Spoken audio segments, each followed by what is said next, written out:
উফ বাবা, যা রোদ উঠেছে তাতে তো কাজ করাই কষ্টকর। তারপরও মা যখন বলেছে তখন আমাকে কাজটা শেষ করতে হবে। জমিতে যা আগাছা জন্মেছে।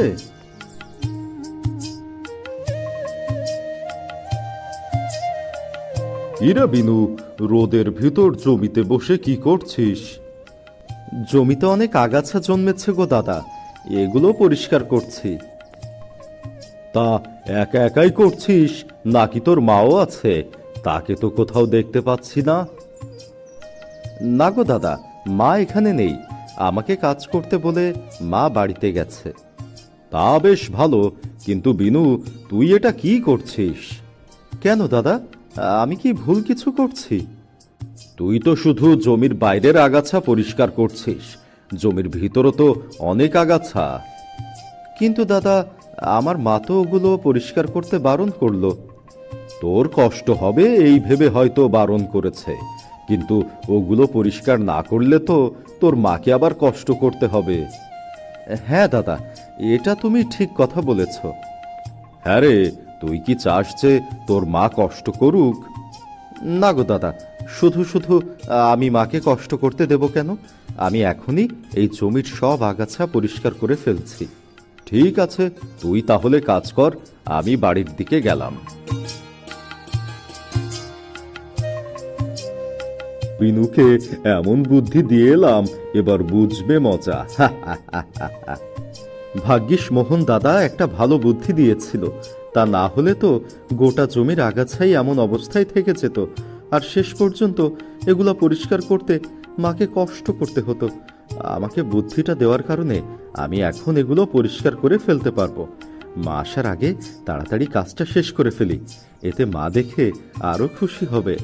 ছেলেটাকে সেই সকালে জমিতে কাজ করতে বসিয়ে দিয়ে এলাম, জানি না এখন কি করছে।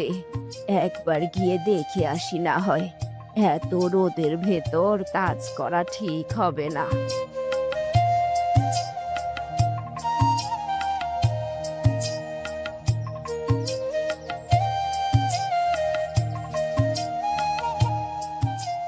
কি গো, তুমি কি সারাদিন এমন টোটো করে ঘুরে বেড়াবে?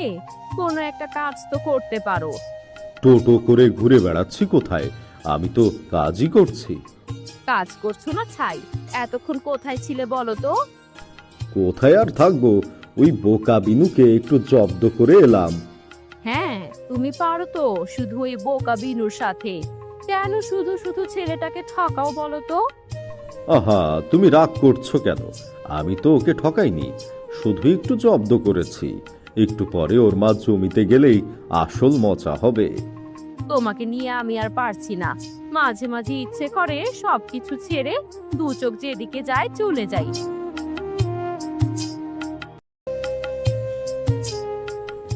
মা, তুমি এসেছো? দেখো, আমি জমির সব আগাছা সাফ করে ফেলেছি। এখন তোমাকে আর কষ্ট করতে হবে না। সর্বনাশ, এ তুই কি করে ফেলেছিস? তুই তো গোটা জমির সবজি তুলে ফেলেছিস। হায় হায় রে! এসব তুমি কি বলছো মা? মোহন দাদা তো বলল এগুলো সব আগাছা। হায় হায় রে! এই বোকা ছেলেকে নিয়ে আমি কোথায় যাব? কি করব?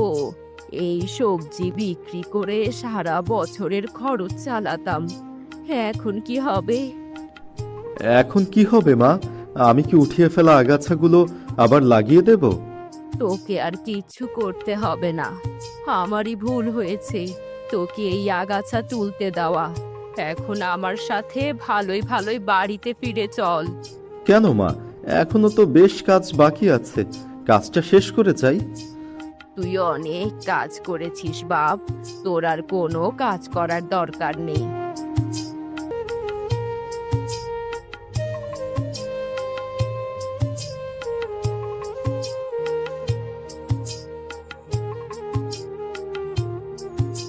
হিরে রতন, তোকে যে সেদিন মাছ চাষ করার কথা বললাম, সে কথা কি তুই ভুলে বসে আছিস? কই না তো, আপনার সে কথা তো আমার এখনো স্পষ্ট মনে আছে জমিদার বাবু। শুধু মনে রাখলে হবে, কাজ করতে হবে তো। সামনে আবার বর্ষা বন্যা আসছে, তার আগে কাজ শেষ করতে হবে।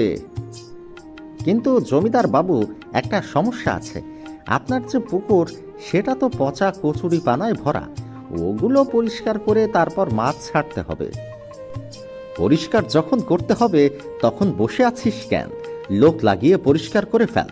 কিন্তু এই সময় লোক পাওয়া যাবে তো? একটা লোক আছে জমিদার বাবু, আমাদের গ্রামের বিনু।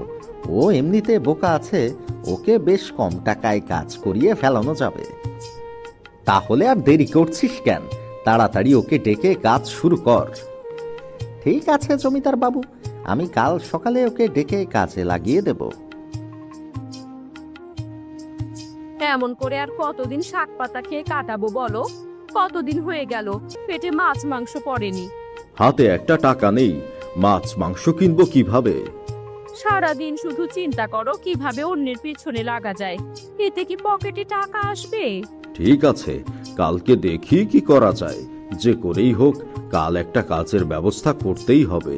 ঠিক আছে, এখন তাড়াতাড়ি খেয়ে নাও দেখি।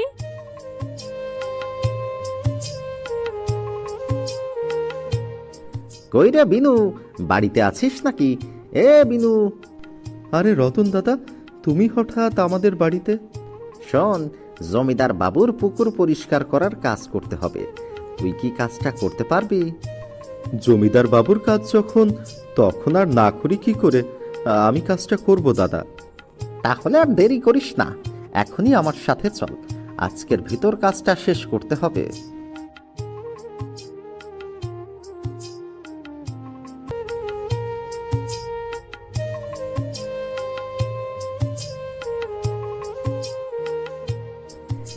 নে, এই হলো জমিদার বাবুর পচা পুকুর। এখনই কাজে লেগে পড়। ঠিকভাবে কাজ করতে পারলে 100 টাকা পাবি। সে নিয়ে তোমাকে চিন্তা করতে হবে না দাদা। আমাকে 50 টাকা দিলেও আমি কাজ করব। জমিদার বাবুর কাজ বলে কথা। ঠিক আছে, তুই যখন এত করে বলছিস, তখন তোকে 50 টাকাই দেব। নে, এখন কথা না বাড়িয়ে তাড়াতাড়ি কাজ শুরু করে দে।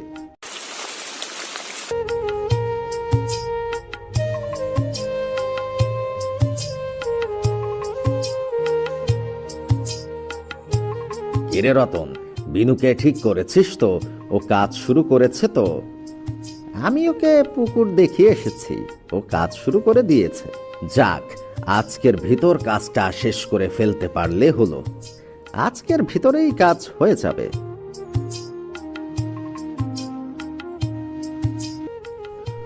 ও বাবা গো, এত বড় একটা কলসি পুকুরের জলে কে ডুবিয়ে রাখলো? কি আছে এই কলসিতে? বেশ ভারী লাগছে তো, খুলে দেখি। সর্বনাশ, এই কলসিতে তো মোহর ভর্তি। এই মোহর তো জমিদার সাহেবের। এটা আমার নেওয়া ঠিক হবে না। কাজ শেষ করে জমিদার বাবুকে এই মোহরের কথা বলতে হবে।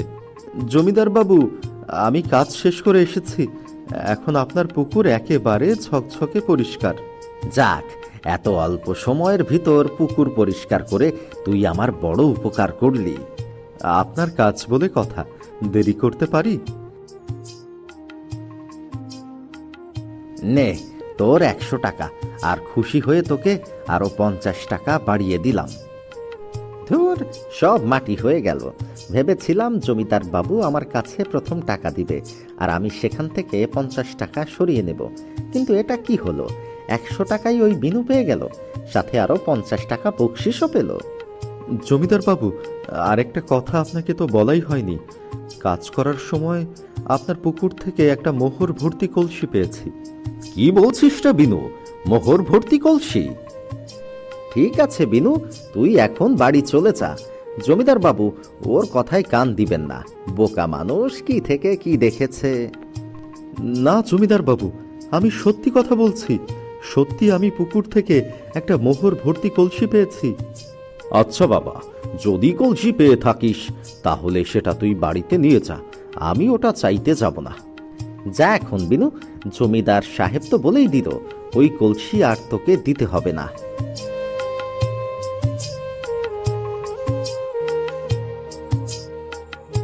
কিরে বিনু, এত বড় কলসিতে কি নিয়ে যাচ্ছিস? কলসি ভর্তি মোহর দাদা, জমিদার বাবুর পুকুর থেকে পেয়েছি।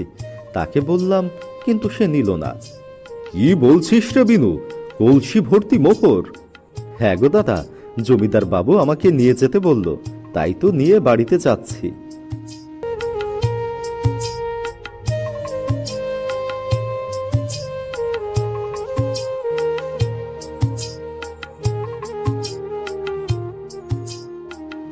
কি রে বিনু, সকাল থেকে তোকে দেখছি না যে বাড়িতে, কোথায় গিয়েছিলি? জমিদার বাবুর পুকুর পরিষ্কার করতে গিয়েছিলাম, সেখান থেকে 100 টাকা মজুরি পেয়েছি, সাথে পেয়েছি এই 1 কলসি মোহর। কি বলছিস রে বিনু, 1 কলসি মোহর? কই দেখি তো। আমি সত্যি বলছি মা, এই দেখো। সর্বনাশ, এ তো সত্যি কলসি ভর্তি মোহর। আচ্ছা বিনু, আসার পথে কেউ আবার দেখেনি তো? দেখেছে তো, মোহন দাদা জিজ্ঞেস করেছিল, আমি তাকে সব কথা বলে দিয়েছি। আচ্ছা, এবারে তাহলে ওই মোহনকে ঘোল খাওয়াতে হবে। যদি কিছু করতেও চায় তাহলেও কোনো সুবিধা করতে পারবে না। যে করেই হোক বিনুর মায়ের কাছ থেকে ওই কলসি আমার আনতেই হবে, দরকার হলে জমিদার বাবুর ভয় দেখিয়ে আনতে হবে।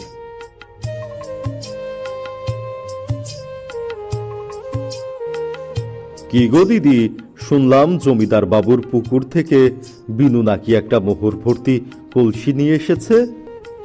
হ্যাঁ, এই কথা একটু আগে বিনু আমার কাছে বলেছিল, কিন্তু এই বোকা ছেলের কথা কে বিশ্বাস করে বলো? মানে, তার মানে তুমি বিনুর কথা বিশ্বাস করনি? পাগল নাকি? ওর কথা বিশ্বাস করে কোনো লাভ আছে? ও যে কলসিটা নিয়ে এসেছিল সেটা আমি আবার জমিদারের পুকুরেই ফেলে এসেছি। ঠিক আছে দিদি, আমি তাহলে আসি।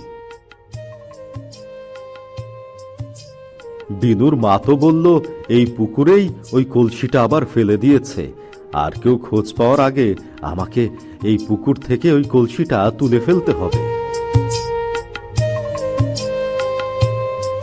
এই তোমার কাজ করা, সবকিছু শিখেই তুলে এই পুকুরে নেমে বসে আছো। বিনুর মোহর ভর্তি কলসি এই পুকুরে আছে, সেই কলসি খোঁজার জন্য আমি পুকুরে নেমে আছি।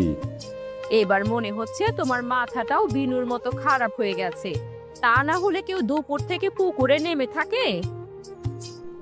আরে তাই তো, সত্যি যদি কলসিটা এই পুকুরে থাকতো তাহলে ততক্ষণে পেয়ে যেতাম। তাহলে কোথায় গেল?